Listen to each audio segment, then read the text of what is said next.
you want to be prepared to negotiate some killer deals to pick up for your real estate investment portfolio. Well, here are 3 tips that you can use on your next real estate negotiation. Most people are hyper fixated on price when it comes to real estate deals, but there are 3 other key things that you should be negotiating when it comes to real estate deals. And the first one is time. The time that it takes to close a deal is usually very valuable to people. Usually if someone's selling their house, they have future plans that are at stake. Maybe they need to move for a job.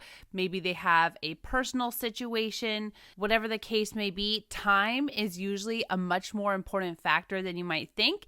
And if you can close quickly, that can be a huge determining factor in whether you get the deal or not. Another point of negotiation is how you're going to finance the deal. If you're going to be using a loan product or a type of conventional loan, that can maybe add to the amount of time, the inspections and appraisals needed to buy the house, and there's just a few more hurdles in the way of actually closing. If you can close in cash, that usually means you can close fast, you can close as is, you don't have as many lender hurdles to overcome. So if you can pay cash, then you can usually sacrifice, or the seller will sacrifice a little bit on price to have an easier closing process with you.